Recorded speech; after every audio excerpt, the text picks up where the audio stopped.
Preço dos imóveis no Brasil teve a maior alta desde 2014. Inclusive, também foi a primeira vez em 8 anos que a valorização dos imóveis ficou tanto acima do IPCA, que é o índice oficial de inflação do governo, quanto o IGPM, que é outro índice de inflação bastante utilizado. O preço da venda dos imóveis residenciais subiu 6,16% em 2022, como eu falei agora há pouco, a maior alta desde 2014, lá na época foi 6,70%, e teve algumas cidades que foi muito mais que 20%, porque aqui é a média nacional, enquanto tiveram outras que foram bem decepcionantes, inclusive cidades bem famosas. A inflação foi de 5,79% em 2022. Então, para saber se você teve ganho real, ou seja, acima da inflação que o mercado imobiliário valorizou, ou se você não teve ganho real nenhum, é importante a gente ver essa tabelinha aqui. Então, São Paulo, Rio de Janeiro e Brasília, que são 3 mercados imobiliários super importantes no Brasil, não tiveram ganho real, ou seja, a inflação do ano passado foi superior à valorização dos imóveis nestas cidades. Agora, nós tivemos algumas cidades que realmente despontaram, Vitória e Vila Velha no Espírito Santo, olha que valorização, mais de 20%. Também tivemos a capital de Goiás, Goiânia, quase 21%. E aqui o trio Parada Dura, o trio que está realmente ano após ano valorizando sem parar, que fica no litoral norte de Santa Catarina, Balneário Camboriú. Ao lado de Balneário Camboriú fica Itapema, e ao lado de Balneário Camboriú, só que do outro lado agora, fica Itajaí. Essas 3 cidades, uma do ladinho da outra, uma coladinha da outra, subindo sem parar. E não foi só em 2022, a cada ano que passa eles estão valorizando, estão valorizando. Então, realmente virou um point ali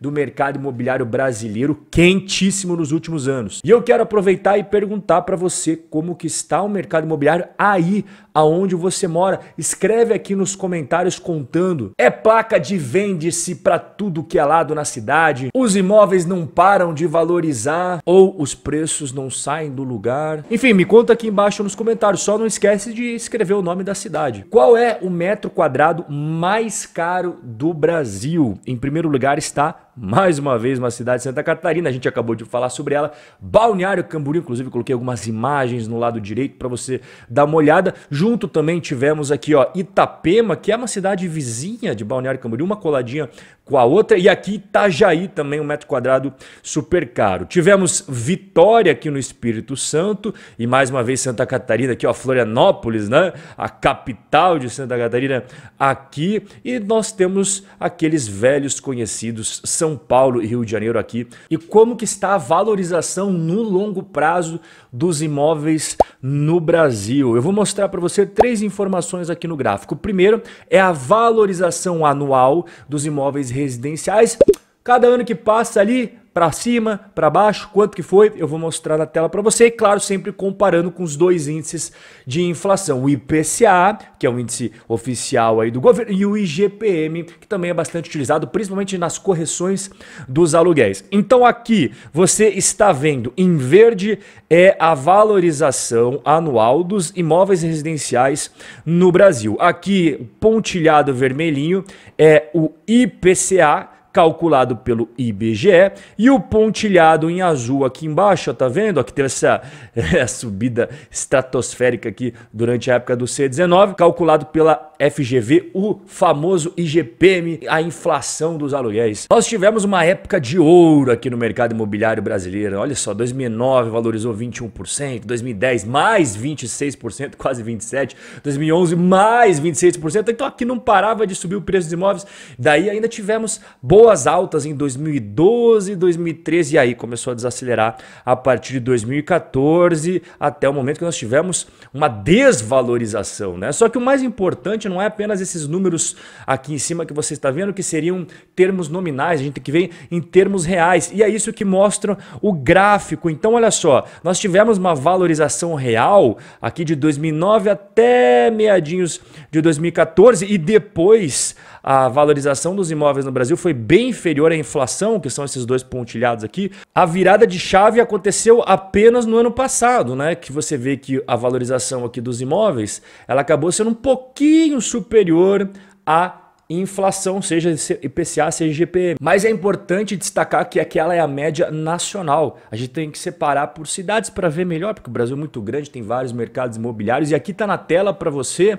Olha só, então, onde que a gente teve uma alta real acima da inflação? Não é? Vitória, Espírito Santo, Goiânia, Goiás, Campo Grande, Mato Grosso, Curitiba, Paraná, Maceió, Alagoas, Recife, Pernambuco. Então, todos esses daqui que estão para cima do tracejado foi acima da inflação, foi ganhos que os investidores desse mercado imobiliário tiveram. Agora, eu até deixei destacado aqui embaixo, maiorzinho para as pessoas verem quais foram as cidades que tiveram uma queda real. Mais uma vez, né? Só reafirmando o que a gente falou agora há pouco. São Paulo, Rio de Janeiro, junto com Brasília e também Porto Alegre, o mercado imobiliário não foi muito bom no ano de 2022. E até interessante isso que eu vou mostrar para você aqui. Aqui o tracejado verde é a valorização dos imóveis. Esse pontilhado aqui que você está vendo é a média das 50 cidades do Brasil. Você vê que caminha de mãos dadas um com o outro, né?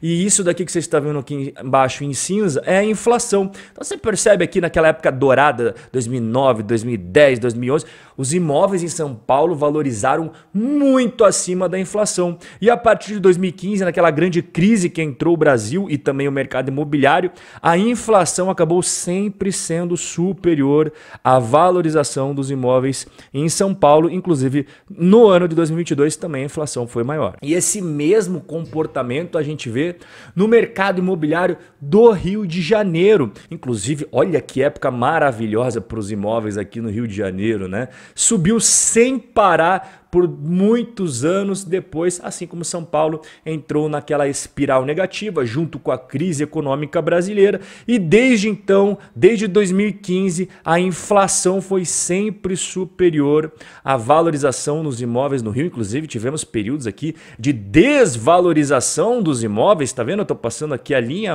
abaixo de 0%, então realmente o mercado imobiliário no Rio passando, assim como São Paulo, por um momento, né, depois daquela fase dourada maravilhosa que tudo subia sem parar, com um momento assim não tão bacana. De modo geral, a venda de imóveis no Brasil em 2022 subiu quase 12%. Aí você vê o levantamento da Associação Brasileira de Incorporadoras Imobiliárias soltando esse número. E aqui eu quero fazer alguns destaques importantes para você. Foram vendidas mais de 133 mil unidades durante este período aí. O segmento de médio e alto padrão registrou 81% de crescimento, olha só. Agora, qual é aquele segmento mais responsável pela maior parte das vendas?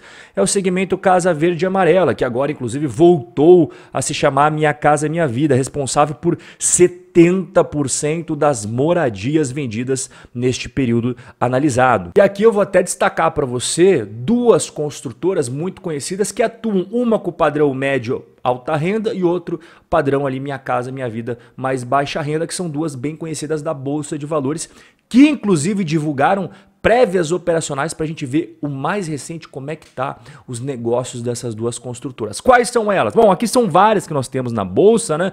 Nós temos Ezetec, Cyrela, Tenda e tal, e eu vou pegar aqui a MRV, que é super negociada na Bolsa de Valores, e vou pegar também a Cyrela. Uma é alta renda, média alta renda, que é a Cyrela, outra é Minha Casa Minha Vida, que é a MRV. Vamos começar com a MRV. Olha só, os resultados mais recentes aí da sua prévia operacional, divulgado alguns dias atrás. Primeira coisa importante que você tem que saber, ela conseguiu aumentar o seu preço, né? O que seria o ticket médio? A média de preço que ela vende os seus imóveis. Agora, os lançamentos, eles tiveram uma dinâmica diferente, né? Você veja que ao longo do ano passado eles estavam meio que caminhando juntinho, lado a lado, não tinha crescimento, não tinha grande queda. De repente, no último trimestre, eles fizeram uma pancada de lançamentos de uma só vez. Só que os números mais importantes são esses que eu vou colocar agora para você aqui na tela. Então, lançamentos, unidades, olha só a queda de 20% aí comparado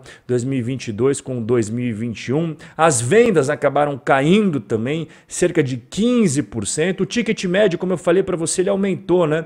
De R$209 mil para R$236 mil. Agora, a geração de caixa é o que mais preocupou. A empresa já tinha uma queima de caixa de 554 milhões em 2021 e passou a ter uma queima de 2 bilhões 233 milhões. Realmente, isso daqui chamou a atenção negativamente do mercado. Então, se for para a gente colocar o lado positivo e o lado negativo da MRV, um lado positivo, como eu falei agora há pouco, o aumento do preço médio por unidade vendida nas operações brasileiras. Vale destacar que ela também tem operações nos Estados Unidos.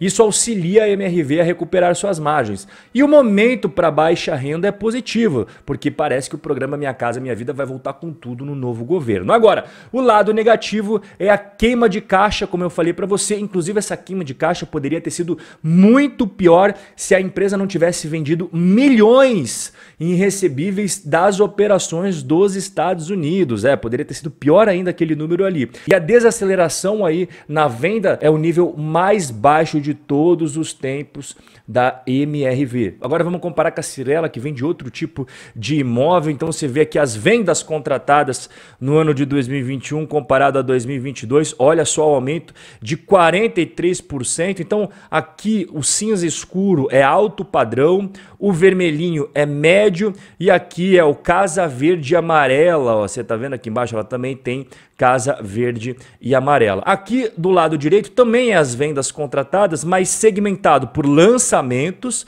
que é o em cinza mais escuro, estoque em construção, que é o vermelho, e aqui o cinza mais clarinho é o estoque pronto. Em relação à caixa, a Cyrela não costuma divulgar isso nas suas prévias operacionais, apenas dos seus resultados. Então, aqui alguns dias a gente vai ver quanto que a empresa gerou de caixa, quanto que a empresa queimou de caixa. O que eu deixaria destacado aqui para você, né? O lado positivo e negativo, começando com os positivos. As vendas de lançamentos, igual eu mostrei para você aqui, as vendas de lançamentos realmente foram muito relevantes, né? E 89% das vendas no quarto trimestre foram provenientes de empreendimentos de médio e alto padrão. Realmente é algo muito importante para a empresa. Você vê que também ao longo de 2022 o médio e alto padrão foram muito relevantes, né? A empresa teve um ótimo desempenho de vendas, impedindo o seu aumento de estoque, mas o lado negativo é que o cenário macro é desafiador, extremamente desafiador para o Brasil nos próximos